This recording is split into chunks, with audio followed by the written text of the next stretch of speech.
तो स्वागत है आप सब लोगों का हमारे इस यूट्यूब चैनल में। मेरा नाम है रोहित लगस और आज इस वीडियो में हम लोग बात करने वाले हैं जियो फाइनेंशियल सर्विसेज के बारे में।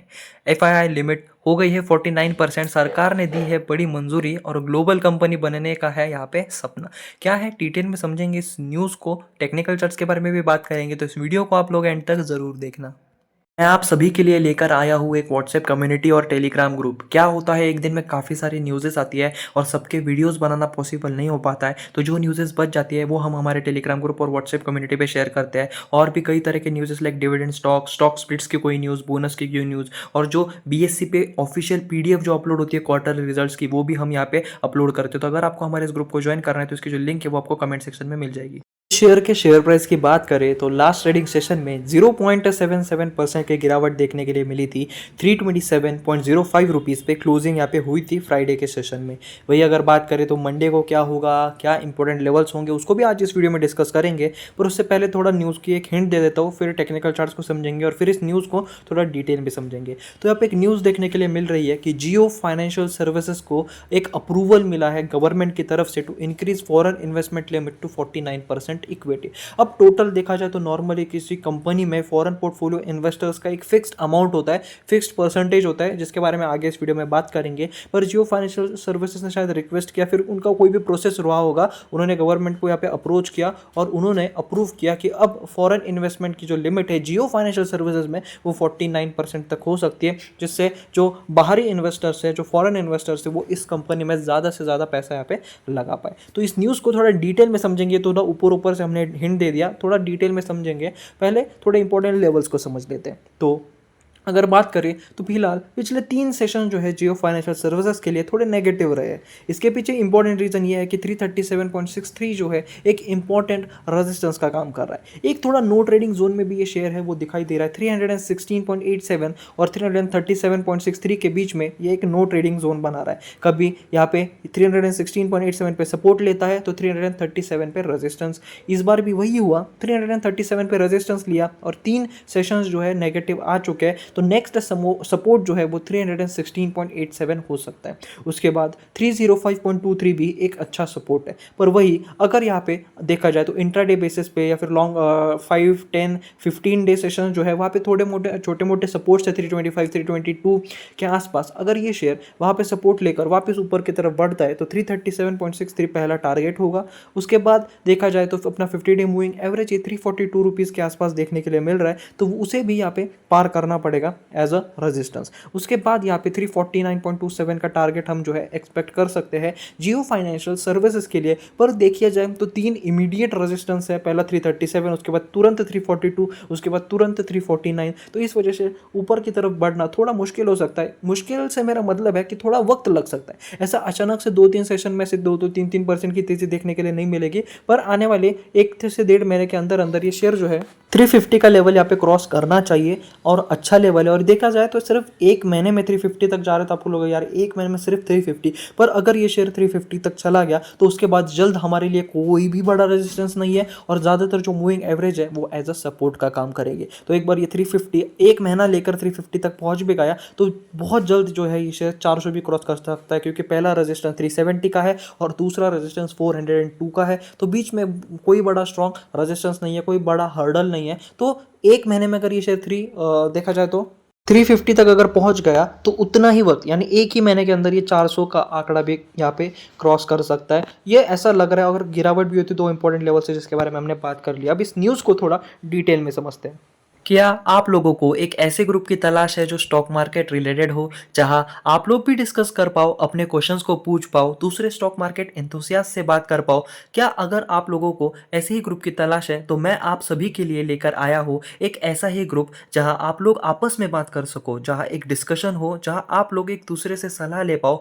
मतलब एक ऐसा ग्रुप जहां सिर्फ और सिर्फ स्टॉक मार्केट की ही बातें हो। आप इसे अपनी स्टॉक मार्केट फैमिली भी कह सकते हो। और अगर आप सभी लोगों को हमारे फैमिली का पार्ट बनना है तो आपको एक छोटी सी नॉमिनल फीस देनी होगी। इसे बहुत ज़्यादा लिमिटेड लोगों के लिए लाना चाहते हैं। सिर्फ और सिर्फ इस ग्रुप में 100 लोग होंगे, जहां एक अच्छा इन्वायरमेंट होगा और आप जैसे ही जेन्युइन लोग होंगे। और इस ग्रुप को ज्वाइन करने की फीस है सिर्फ 100 रुपये। सिर्फ 100 रुपये में मैं आप लोगों को एक ऐसा ग्रुप, एक ऐसी कम्युनिटी दूंगा जहां आप लोग आपके स्टॉक मार्केट फ्रेंड्स के साथ डिस्कशन कर पाओ। तो यहाँ पे सिर्फ 100 स्लॉट्स होंगे, सिर्फ 100 लोगों को ही यहाँ पे जगह मिलेगी और आपको 100 रुपीज़ पे करके यहाँ पे एंट्री मिलेगी। और इसकी जो UPI ID है आप यहाँ पे देख सकते हो, रोहित लगत 0610@YBL, जो आपको डिस्क्रिप्शन बॉक्स में भी मिल जाएगी। ये आपको पे करना है और पे के साथ आपको एक नोट का ऑप्शन भी दिखेगा जहाँ पे आपको आपका नाम और आपका फ़ोन नंबर यहाँ पे सेंड करना है, जिससे मैं आप लोगों को ग्रुप में ऐड कर पाऊँ।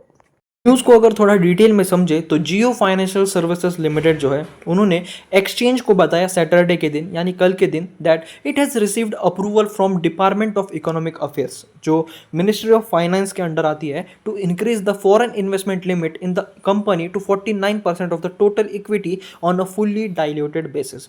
देखा जाए तो नॉर्मली जो शेयर मार्केट में कंपनीज रजिस्टर्ड होते हैं उनका एक फिक्स परसेंटेज रहता है कि उससे ज़्यादा जो है फॉरेन इन्वेस्टमेंट नहीं हो सकती। पर जियो फाइनेंशियल सर्विसेज ने यहाँ पे कुछ ये अपील की थी, ऊपर से थोड़ा ज़्यादातर टाइम पहले की न्यूज़ है वैसे देखा जाए तो। उसके बाद अभी जो है ये अप्रूवल देखने के लिए मिल रहा है, जिसमें यहाँ पे मिनिस्ट्री ऑफ फाइनेंस ने इसे परमिशन दे दी है कि अब ये 49% तक जो है ये होल्ड कर सकते हैं। और ऐसा होता रहता है, ऐसा ज़रूरी नहीं है कि एक रूल फिक्स है तो सबके लिए वो फॉलो। अगर किसी को कुछ अलग करना भी है तो गवर्नमेंट सपोर्ट करती है, ठीक है। इन मई 2024, अब इसी के बाद यस बैंक के शेयर की भी बात करें तो नॉर्मली देखा जाए ना तो कोई भी बैंक किसी और इसमें मतलब एक स्पेसिफिक परसेंटेज में ही होल्ड कर सकती है, लाइक 20, 22, 23। और उसी के साथ यस बैंक लिमिटेड के में 51% स्टेक सेल की यहाँ पे RBI ने परमिशन दे दी, जो वैसे देखा जाए तो रूल्स वैसा फॉलो नहीं करते। बेसिकली 20 से लेकर 25 के आसपास आप होल्ड कर सकते हो या फिर बेच सकते हो, पर उन्होंने 51% की परमिशन दी, तो ऐसा होता है, ठीक है। इसमें इतना कुछ कॉम्प्लिकेटेड नहीं है। In May 2024 Mukesh Ambani owned company had sought share holders approval to enable foreign investment. तो उन्होंने यहाँ पे फॉरेन इन्वेस्टमेंट के लिए अप्रूवल मांगा था अपने शेयर होल्डर से, including FPI up to 49% through equity के जरिए ये फॉरेन पोर्टफोलियो इन्वेस्टर्स से 49% तक के इन्वेस्टमेंट की यहाँ पे मांग कर रहे थे। फॉर द क्वार्टर एंडिंग मार्च 2024 यानी Q4 की बात करें तो जियो फाइनेंशियल सर्विसेज से आप देख सकते हो कि इनको कैसा प्रॉफिट हुआ था। अब इसके बारे में डिटेल में बात नहीं करते क्योंकि आई होप आपको पता होगा, नहीं भी पता तो वीडियो स्टॉप करके आप थोड़ा ये देख लीजिए आंकड़े वगैरह, पर अच्छे डिसेंट यहाँ पे आंकड़े देखने के लिए मिले थे। इनके जो Q1 के रिजल्ट भी है, जो जून का क्वार्टर है, उसमें भी डिसेंट आंकड़े देखने के लिए हमें यहाँ पे मिल रहे थे। वही अगर मैं बात करूँ इन अप्रैल, इसी बीच हमें 2 से 3 बड़ी चीज़ें देखने के लिए मिली। पहला तो उन्होंने पेरिस में अपना यहाँ पे जियो फाइनेंस ऐप है उसे लॉन्च किया ओलंपिक के टाइम पे, और उसी के साथ साथ यहाँ पे उन्होंने स्टॉक ब्रोकिंग और वेल्थ मैनेजमेंट के बिजनेस में भी एंट्री ली है। In April Jio financial announced to partnership with black rock, जो ब्लैक रॉक कंपनी है उनके साथ अब ये एक पार्टनरशिप करेंगे जिसमें ये लॉन्च करेंगे वेल्थ मैनेजमेंट और ब्रोकिंग बिजनेस का, ठीक है। This joint venture established to enhance their relationship with black Rock and transforms India's asset management industry. जो इंडिया की एसेट मैनेजमेंट इंडस्ट्री है इसे ट्रांसफॉर्म करने के काफ़ी बेहतरीन कोशिश ये करने वाले हैं ब्लैक रॉक लिमिटेड के साथ मिलकर। Aims to provide digital first investment solution and broaden access for Indian investors. तो बेसिकली इंडियन इन्वेस्टर्स के लिए और ज़्यादा हम कह सकते हैं कि ऑप्शंस मिल जाएगी, जहाँ अभी फ़ोन पे, गूगल पे वगैरह वगैरह है, वैसे अब जो है जियो फाइनेंस ऐप में भी आप शेयर मार्केट का ट्रांजैक्शन वगैरह कर सकते हो। वही मैं आप लोगों को मैंने कहा था कि आपको मैं बाद में बताऊंगा। तो basically the ceiling for overall investment of for FIIs is 24% of the paid up capital of the Indian company and 10% for NRIs and PIs। तो बेसिकली एक कंपनी में फॉरेन इन्वेस्टमेंट जो इंस्टीट्यूट है वो 24% तक का नॉर्मल जो रूल्स जो कहते हैं वो 24% तक है, और अगर आपको इससे ज़्यादा खरीदना है तो आपको फिर फाइनेंस मिनिस्ट्री से बात करनी पड़ेगी। The limit is 20% of the paid up capital in the case of public sector bank, जो PSUs है उनकी बात करें तो 20% तक फॉरेन इन्वेस्टर्स जो इन्वेस्ट कर सकते हैं। वही स्टेट बैंक ऑफ इंडिया भी इसमें शामिल है। तो अगर फॉरेन इन्वेस्टमेंट इंस्टीट्यूशंस को यहाँ पे इन्वेस्ट करना है तो 24% नॉर्मली कर सकते हैं।